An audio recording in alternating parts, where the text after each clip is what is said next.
Telangana assembly speaker అధ్యక్షతన BAC సమావేశం జరుగుతోంది. ప్రభుత్వం తరపున డిప్యూటీ సీఎం భట్టి విక్రమార్క, మంత్రి శ్రీధర్ బాబు, విప్ బిర్లా ఐరయ్య హాజరయ్యారు.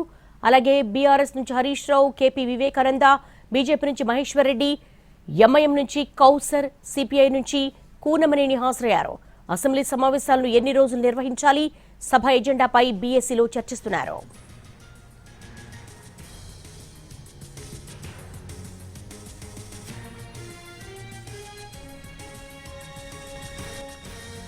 తెలంగాణ అసెంబ్లీ స్పీకర్ అధ్యక్షతన బీఏసీ సమావేశం జరుగుతోంది. దీనికి సంబంధించి మరిన్ని వివరాలు మా ప్రతినిధి చారిని అడిగి తెలుసుకుందాం. చారి, బీఏసీ సమావేశం ఎప్పటి నుంచి కొనసాగుతోంది?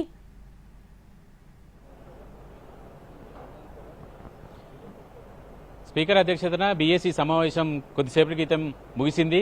సుమారు గంట పాటు ఈ సమావేశం జరిగింది. అయితే ప్రధానంగా ప్రభుత్వం నుంచి కొన్ని కీలకమైనటువంటి అంశాల మీద చర్చ పెట్టాలనేటువంటి ఆలోచనతో ఉంది.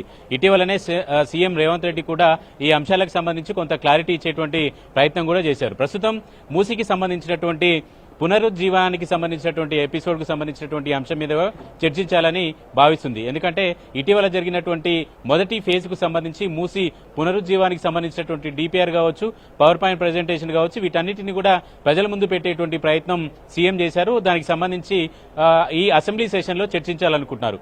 రెండవ అంశం, గడిచిన అసెంబ్లీ సెషన్లో కృష్ణా జలాలకు సంబంధించి కృష్ణా జలాల మీద ఉన్నటువంటి పంచాయతీలకు సంబంధించినటువంటి అంశం మీద చర్చించింది ప్రభుత్వం. ఈసారి గోదావరి బేసిన్లో ఉన్నటువంటి నీటి పంపకానికి సంబంధించి, నీటి వాటాకు సంబంధించినటువంటి ప్రాజెక్టులకు సంబంధించినటువంటి అంశాలన్నిటి మీద కూడా చర్చించాలనుకుంటుంది. ఇక మూడవ అంశం గ్రిగ్ వర్కర్లకు సంబంధించినటువంటి బిల్లు. నాలుగవది, ఎవరైతే ప్రభుత్వ ఉద్యోగులు ఉన్నారో ప్రభుత్వ ఉద్యోగులు తమ పేరెంట్స్ ని పట్టించుకోకపోతే వాళ్ళ జీతం నుంచి కొంత 10% కట్ చేసి పేరెంట్స్ అకౌంట్ లో వేస్తామని దానికి సంబంధించినటువంటి ఒక చట్టాన్ని కూడా ఇప్పటికీ కొలికి తీసుకొచ్చేటువంటి ప్రయత్నం చేసింది ప్రభుత్వం. దాని మీద కూడా ఈ సమావేశాల్లో చర్చించేటువంటి అవకాశం ఉంది. ఇక ప్రధానంగా ప్రతిపక్షాలు కూడా రాష్ట్రంలో ఉన్నటువంటి కొన్ని కీలకమైనటువంటి అంశాలని చర్చించాలనుకుంటున్నారు. ఖమ్మంలో ఇళ్లకు సంబంధించి కూల్చివేతకు సంబంధించినటువంటి విషయం, మూసీకి సంబంధించి ప్రభుత్వం ఖజానా లూటీ చేస్తుందనేటువంటి అంశం, అలాగే ఇంట్ల నిర్మాణాలకు సంబంధించినటువంటి కూల్చివేతలకు సంబంధించినటువంటి అంశాలన్నిటి మీద చర్చించాలని పట్టుబడుతుంది.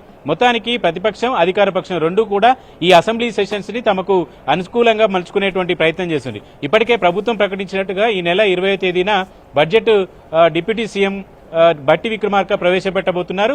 ఆ బడ్జెట్ కు సంబంధించినటువంటి పద్దులు, అలాగే ఈ పద్దుల సందర్భంగా కూడా ఆయా శాఖలకు సంబంధించినటువంటి అంశాల మీద చర్చించేటువంటి వీలుంటుంది. కాబట్టి అన్ని రకాల అంశాల మీద చర్చించడానికి ప్రతిపక్షాలకు అవకాశం దొరుకుతుంది. అలాగే ప్రభుత్వం కూడా ప్రతిపక్షం లేవనెత్తేటువంటి ప్రతి అంశానికి కూడా సమాధానం చెప్పడం, అలాగే ప్రతిపక్షం దూకుడుగా వ్యవహరిస్తే అధికార పక్షం కూడా అంతే దూకుడుగా వ్యవహరించాలనుకుంటుంది.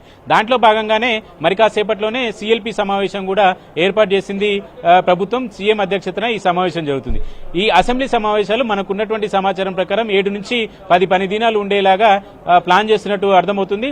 ప్రభుత్వం ఎజెండాతో పాటు బిల్లులకు సంబంధించినటువంటి పద్దుల మీద కూడా చర్చ జరగాలి. కాబట్టి ఈ బడ్జెట్ సెషన్ ని వారంకి పైనే జరిపేటువంటి అవకాశం అయితే కనపడుతుంది.